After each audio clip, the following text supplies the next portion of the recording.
You're listening to The Itch, a podcast exploring all things allergy, asthma, and immunology. I'm your co-host, Courtney, a real-life allergy, asthma, and eczema girl. And I'm your second host, Dr. Payal Gupta, a board-certified allergy, asthma, and immunology doctor. Courtney and I hope to balance each other out so that we get you all the information that you want and need about allergies, asthma, and immunology.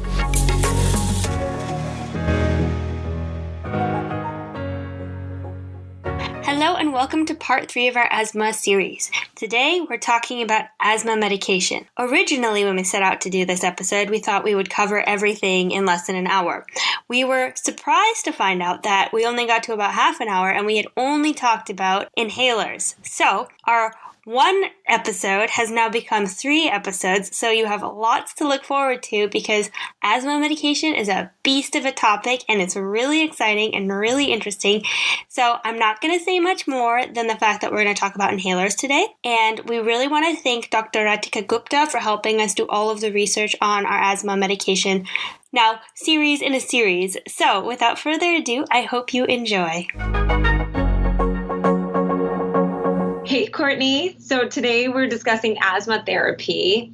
I love this topic because it highlights the advances we've made in the medical community with regards to targeted medications and asthma. So I'm really looking forward to this topic. Yeah, I'm excited about this topic too because this is actually how I learned about the types of asthma through seeing all of the different medications available. So it's a little bit of a backwards way into asthma. And what I found most interesting is that when we think about asthma medication, we think about inhalers, but in fact, there's much more than just the inhaler. Yeah, so we're using more than inhalers now to manage asthma, and it's so exciting to have treatments for our patients that can help beyond what we previously had. And, we probably won't get to the newer medications today because it's such a big topic and because all of this stuff is it's just asthma treatment is such a big topic now. So I don't think we're going to get to everything this episode, and I think we're going to have to save some of the newer things for the next episode, but I think this one's going to be good. Yeah, it sounds good to me. We'll see how far we get and we'll see how full our brains get. Yep. So let's get started. So the first concept that I think is really important to discuss with asthma medications is the concept of a quick relief medication versus a controller medication. So I have both. I have a quick relief inhaler and I have a controller. And I know that we've talked a lot about quick relief inhalers in both part 1 and part 2 of our asthma series. So I do think we should definitely talk about it. Can I recap it? So if I think about my medication, the quick relief is my salbutamol, and I only take that if I'm having an asthma attack or if I feel one starting. And this generally happens when I'm around animals or in other situations where I'll encounter an allergen. Yep. That's exactly right. So what you said is that a quick relief medication is something that helps us quickly. So this is not a medication that you should ideally use daily. And so you might also hear people call it a rescue inhaler. And essentially, this medication acts on the muscles, on the smooth muscles in your airways, and it helps to loosen those muscles quickly. So they're also called beta-2 agonist medications because they act on the beta receptors on the muscles of the airway to help them relax. So really quick, I mentioned an agonist. And so what is an agonist? Well, it's a medication that binds to a receptor and makes it more active. Whereas an antagonist is a medication that would block the receptor from working. So in this case, we want to relax the muscles, which is what happens when you bind to this receptor. So we want to enhance this receptor's actions. So that's why we're using an agonist in this case. Are there asthma medications where one does the other thing? So you have the agonist and you have the antagonist. Are there antagonist asthma medications? Yes. So exactly. So this concept is super basic when we think about medications. So essentially, some medications we use because they enhance the effects of binding to a receptor, and other medications we use because they block the effects of binding to a receptor. And it really just depends on what effect we're trying to have. So I'll point all of this out as we discuss these medications throughout this episode and the next episode. Awesome. I find this all super interesting, and I basically feel like I'm in med school every time we talk. So I'm excited to hear more about that. Awesome. That's great. Yeah, it's fun to try to break break all of this stuff up into teachable points. So I'm glad that I have you here to kind of like stop me when I'm getting ahead of myself. So anyway, getting back to beta-2 agonists. So these are short-acting beta-2 agonist medications. And there's also something called a long-acting beta agonist medications, and we'll talk about that later. And these medications have traditionally been used as controller medications. Again, the quick relief medication shouldn't be used daily. It's only for as needed purposes. And if you're using it daily or more than 2 times a week for symptoms, then that's a sign that you need a controller medication. Is there a reason why you shouldn't be using the quick relief medication daily? Yep. So that's a really good question. And research shows that people who overuse the short-acting beta agonist or the SABA are more likely to die from asthma. There's probably multiple reasons for this. And for this conversation, I think I'm going to keep it pretty simple. Essentially, the first reason that I think is super important is that these patients most likely have uncontrolled asthma, and they likely aren't being put on the proper controller medication or aren't using their proper controller medication. They have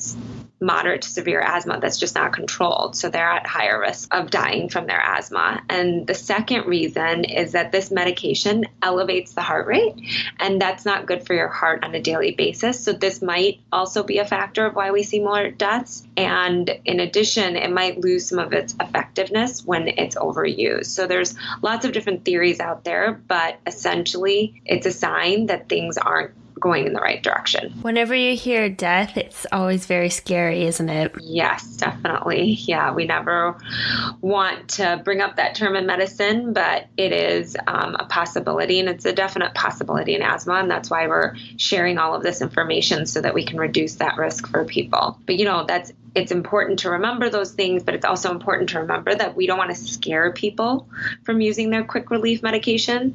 When you can't breathe, you have to open up those airways. So you have to use that medication, and it's just not good to use on a daily basis. And as we mentioned previously, if you're using your rescue medication or your quick relief medication on a daily basis, that means that there might be some underlying inflammation. And also, I want to point out that there are some new recommendations that are just coming out in something called the GINA guidelines, and it might change the way that we use quick relief medications, but I don't really want to go into that today because things haven't really changed yet in practice, but once they do, we can definitely update people. So the general take-home message is that if you're needing to use the quick relief medication often, you have to talk to your doctor. It's a very good reminder. I am a candidate for that. Well, I was.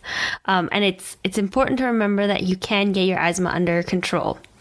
That's really, really like the take-home as well, is like you can get it under control. So, talking about control, can you explain what a controller medication is? So a controller medication is a medication that we would give to patients who show signs of inflammation in their airways. So these medications are essentially for people who have moderate to severe asthma. And these ones you would want to use on a daily basis and not on an as-needed basis, which is very, very important to remember. So some patients feel so much better once they get put on a controller medication that then they basically stop using their medication, and slowly they're going to start feeling sick again because the inflammation starts coming back again. So it's really important to talk to your doctor before making any decisions to stop any of your medications. And this is one of those medications that you really need to remember that for. I think it's actually quite easy for people to stop taking medication because they feel better and they sometimes don't make the correlation. And I think a lot of people are hesitant on taking medication, so I can totally see that. But yeah, you're right. It's so important to have that discussion with your doctor and to not take it on yourself because you aren't a doctor. So would they need to take the medication for the rest of their lives, or how do we know when they can stop or lessen the amount taken if they are feeling better? So great question.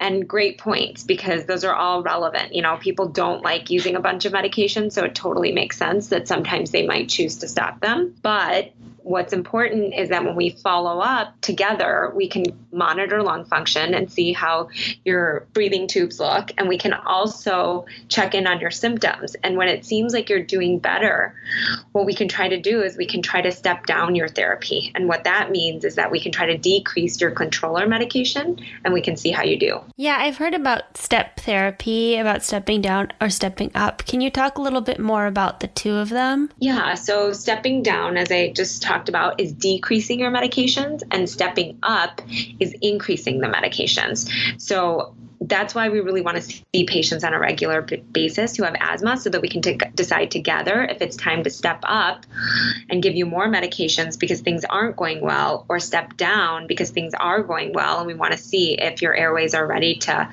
kind of have less medications. So both are really important because we don't want you to be on too many medications and we don't want you to not be on enough. That's why, I really want to emphasize that following up with your doctor before making changes is so important. Yeah, I stepped down.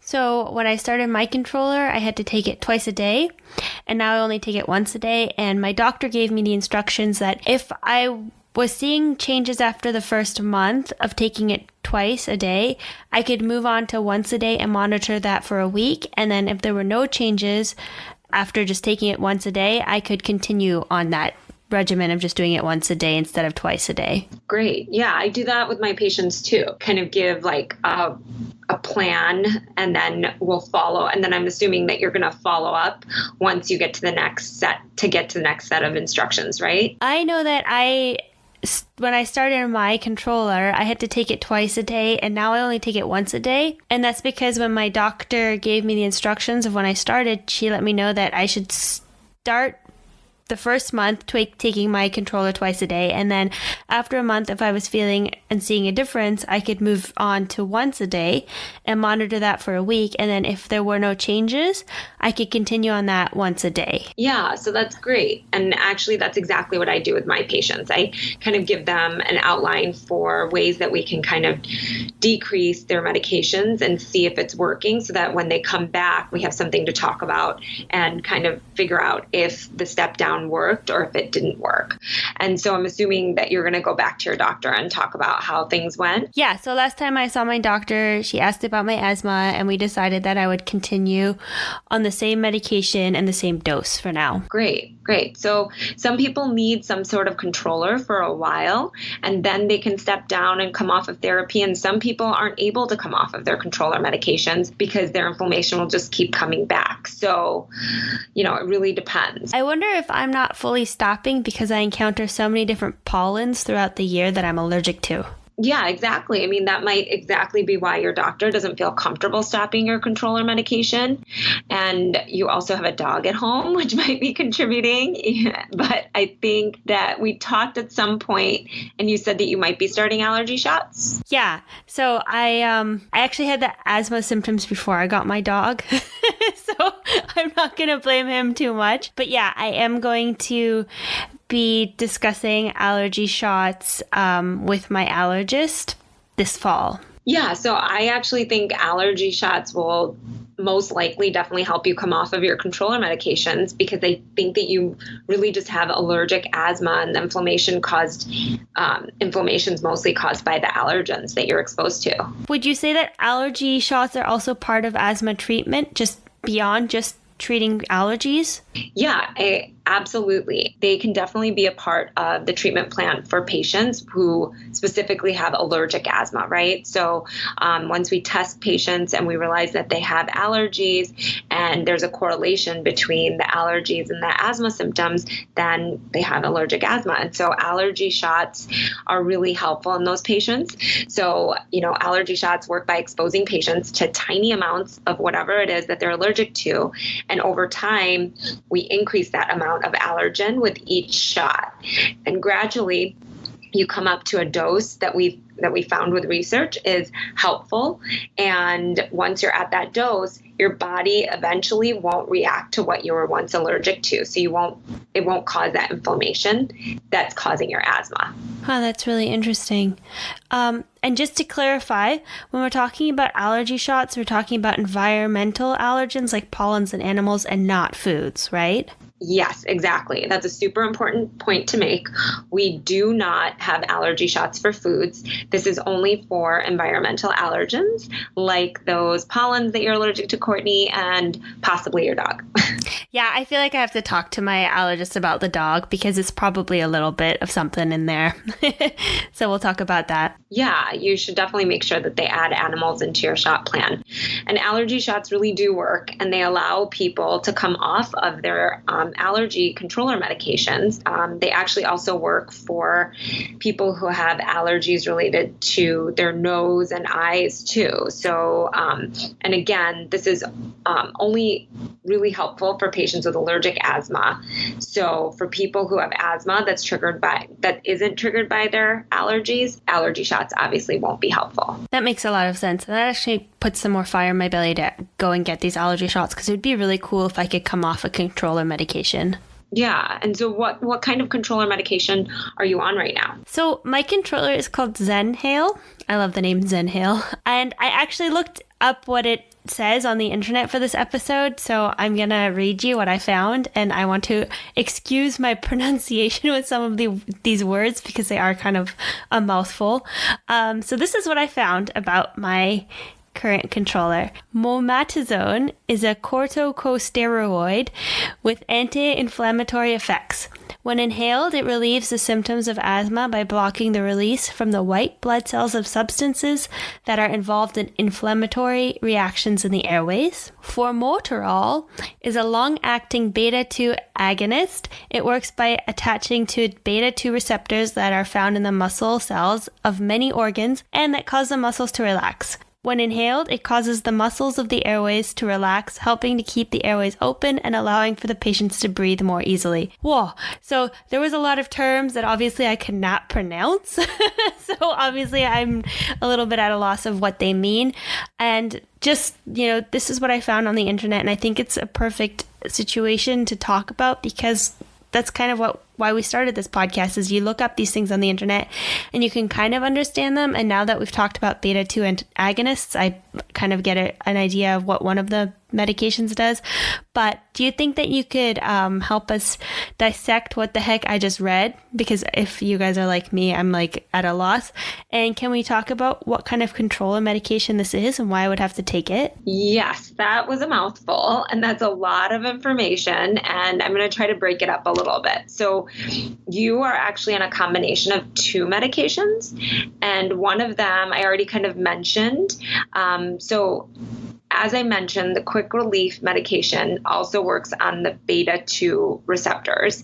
And one of the medications that you're on is a long-acting version of that medication. So the quick relief medication is a short-acting beta receptor agonist, which is called the SABA, S-A-B-A. And the medication that is in your controller medication is a long-acting beta-2 receptor agonist, or a LABA, L-A-B-A. So what that means is that it binds to the receptor and works for a longer amount of time, and it doesn't cause as much of an elevation in your heart rate. So this is one that is okay to use on a daily basis. The short-acting one, or the SABA, works for 4 to 6 hours, and the LABA works for about 12 to 24 hours. And the second medication in your inhaler, the Mometasone, is an inhaled steroid. So steroids scare a lot of people because all of the side effects that people hear about, like weight gain, mood changes, bone issues, and with kids, a lot of parents come in worried about growth issues. But with inhaled steroids, the medication is really only working in the airways. So you don't see these side effects. They aren't affecting the whole body like oral steroids.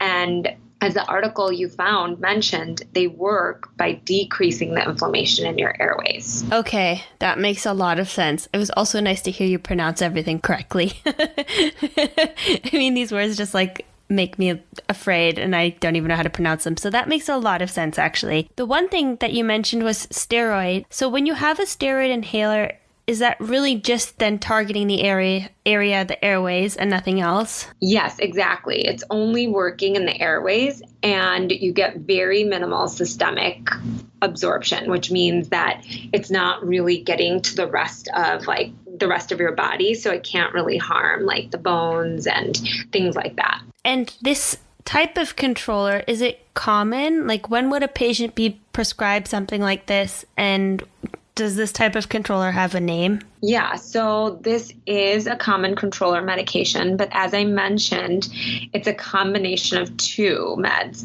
So some people can just be on an inhaled steroid medication without the long-acting beta agonist. So this would be for patients that are on the moderate persistent asthma category. And as doctors, we have the option for how we want to do this for our patients. There are different starting points, and some patients like to start with more meds and then gradually step down as the person feels better. And some like to take it slow and start with less medications and then step up if necessary. Does that process, is that dependent on the patient or the doctor's preference mostly? So it's really a combination, right? We should always be talking to our patients and figuring out if what they like to do or what they would like to do. But usually I like to do the step down method and make sure that the patient understands that I'm starting them off with a higher dose so that they feel better quickly, and that the plan is to decrease their medications over time. So I think that's what your doctor did.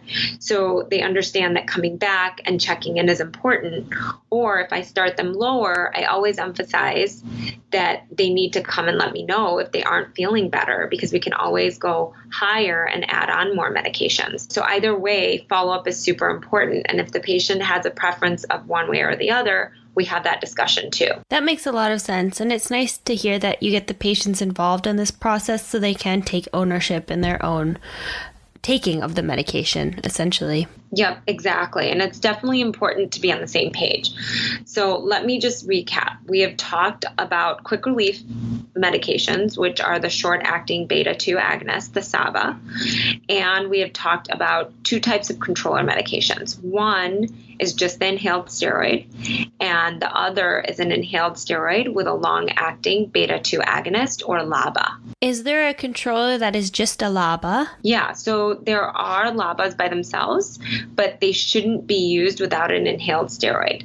So that's because we realized that the long-acting medication by itself without the use of a steroid inhaler was dangerous for people. In some studies, they've been linked to life-threatening asthma attacks, but when used with the inhaled steroid, you don't have that risk.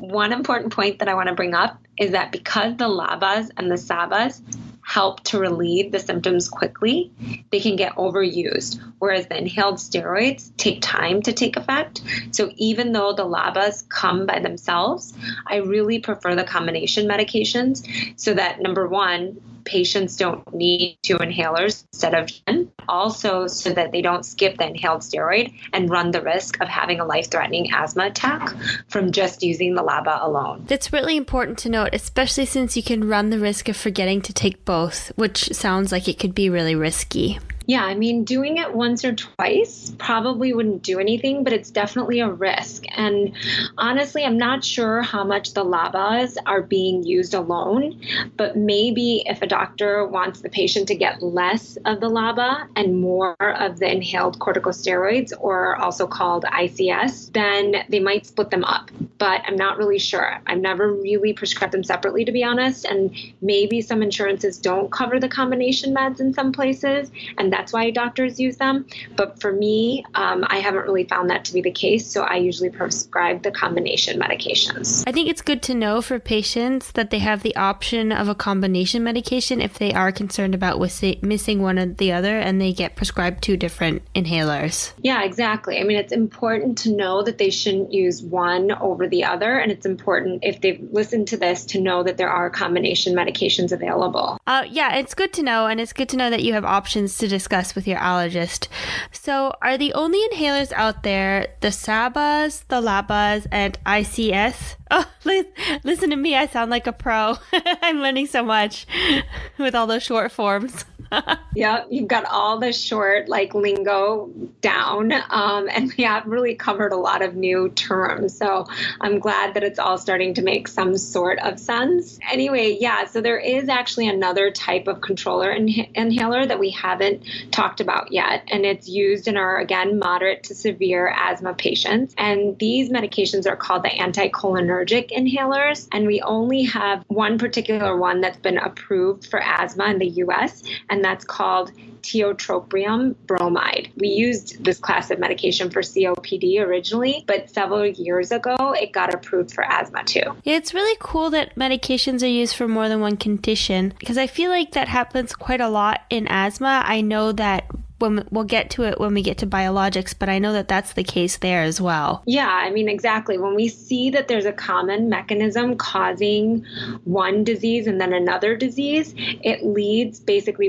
researchers to want to evaluate the medication for the other condition that has the same mechanism of action. So when the research is positive and we get another medication that can help people feel better. So with tiotropium bromide, this is particularly another form of a long-acting bronchodilator, but it works on a different receptor on the smooth muscle cells and also on the submucosal glands in the airways. So the receptor is called a muscarinic receptor, and the tiotropium bromide is an antagonist to this receptor. So when we use this medication, we get a reduction in smooth muscle contraction. And also because it works on those glands that normally release mucus, when we have this antagonist bind to it, it causes a reduction in the mucus secretion, which helps with asthma control too. What types of asthma are you controlling when you prescribe this kind of inhaler? So we use this in any moderate to severe asthmatic, just like the ICS and the ICS LABA combos. And they don't have to have allergic asthma or eosinophilic asthma in particular, but they just have to meet the definition of moderate to severe asthma. Just to clarify, you can be prescribed one of the three if you have moderate to severe asthma, and for all of the three types, it is not dependent on having a specific type of asthma, right? That was like a tongue twister, your question, but yes. So the first question, you said, yes, you can be prescribed one of the controller medications, or actually you can be prescribed all three of them if you have moderate to severe asthma at the same time. So some of my patients are on an ICS LABA and also on a tiotropium bromide inhaler at the same time. So your second question was, can you use those three types of medications in any type of asthma? Exactly. So it doesn't matter which type of asthma you have for those three types of controller medications. So the ICS LABA, or the tiotropium bromide can be used in any type of severe to moderate asthma. Okay, that makes sense. I feel, yeah, my question was obviously like me trying to really make sense of it all, because I guess I came into this thinking that one type of asthma would have one type of controller, but it's not that way. So I'm just wrapping my head around it. So thank you for clarifying that. So no, thank you for clarifying that for me, because, I know this information in a totally different way. And so sometimes it's helpful for you to kind of stop me when I get ahead of myself. So that being said, I think we've talked about a lot of things already. We've talked about different forms of inhaled controller medications and the quick relief medications. There is still a lot more to discuss on asthma treatment. And so I think this is a good stopping point for us. Yeah, I agree. I think it's good to stop here because we can go on, but there's a lot of information to take in already, and we want to have fresh brains to continue on. Great. Thank you. Thank you. Awesome. So until next time, guys, the asthma series is continuing.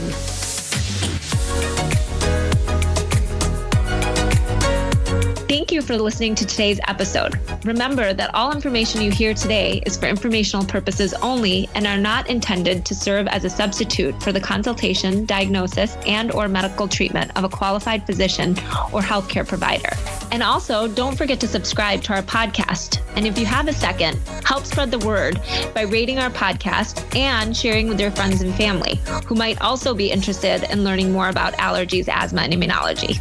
You can always stay up to date by checking out our Instagram, The Itch Podcast, where you can leave questions you are itching to know, or check out our website, which is www.itchpodcast.com, which contains more information about the subjects we covered in today's episode and every episode. Until next time, have a fabulous week.